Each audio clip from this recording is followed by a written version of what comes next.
Dans notre pays, on a toujours considéré la formation professionnelle comme une seconde chance de la vie, comme un secteur qui est réservé aux gens qui n'ont pas eu la chance d'aller très loin dans les études. Or, ce qui n'est pas le cas.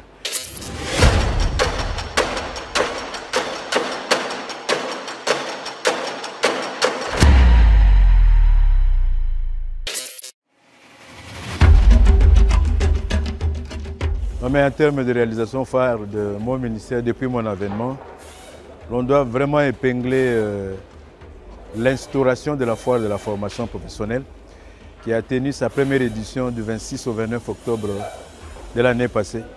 Quand je parle de la foire de la formation professionnelle, c'est un forum qui nous a permis finalement de briser la glace autour de la formation professionnelle. Et donc la foire nous a permis de recevoir en 3 jours, s'il vous plaît, 13 000 personnes, pendant que nous, nos projections s'est tournées autour de 6 000 personnes.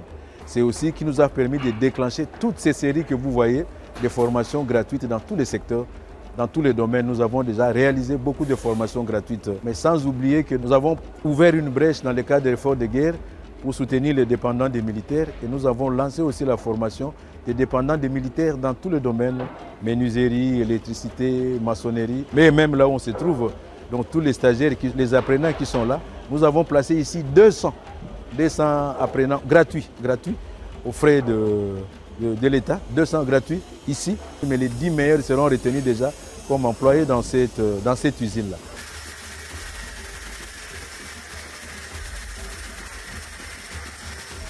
Nous avons pu briser la glace pour démontrer que la formation professionnelle, finalement, c'est l'affaire de tout le monde, dans tous les domaines et dans tous les secteurs de la vie. Mais aussi, nous avons mis en place une politique avec les sociétés commerciales. C'était pour co-gérer ou pour participer au fonctionnement de centres de formation qui relèvent du secteur du portefeuille de l'État. C'est-à-dire toutes les sociétés commerciales qui ont les centres de formation qui étaient réservés jusque-là au personnel interne. Désormais, ces centres sont ouverts aux besoins extérieurs. Et puis, j'ai lancé la formation gratuite de 6 000 jeunes dans l'entrepreneuriat. Mais ils sont accompagnés par des coachs. Ils sont accompagnés par des coachs pour leur permettre de créer, au sortir de la formation, de créer leurs propres entreprises, d'être encadrés et de connaître toute la démarche pour monter leur propre structure.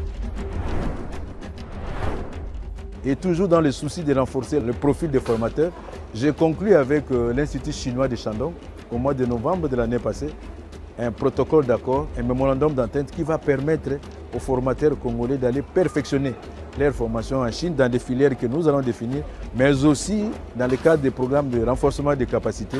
J'ai déjà lancé avec KDA, ici l'Ikil Village, la formation des inspecteurs, de quelques formateurs, et le programme va se poursuivre.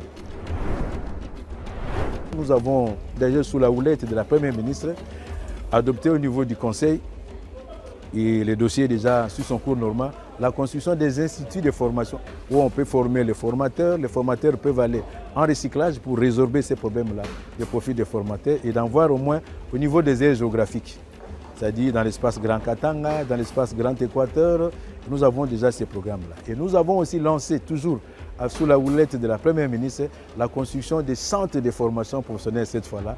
Mais cette fois-là, dans toutes les provinces, on doit avoir au moins un centre de référence de formation professionnelle. J'ai toujours dit que pour créer les bons emplois, il faut avoir les bonnes personnes formées, il faut avoir les personnes très bien formées.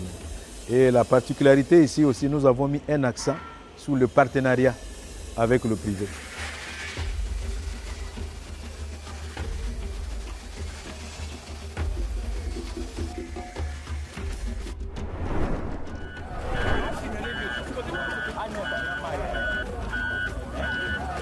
Vous savez, pour les problèmes particuliers qui dérangent actuellement la vie de Kinshasa, les problèmes des inondations, tout ça, pour l'assainissement de la ville, comment trouver des réponses à travers la formation professionnelle. C'est le ministère qui a des réponses à toute la problématique de la société, à tous les problèmes qui se posent dans tous les secteurs de la vie nationale.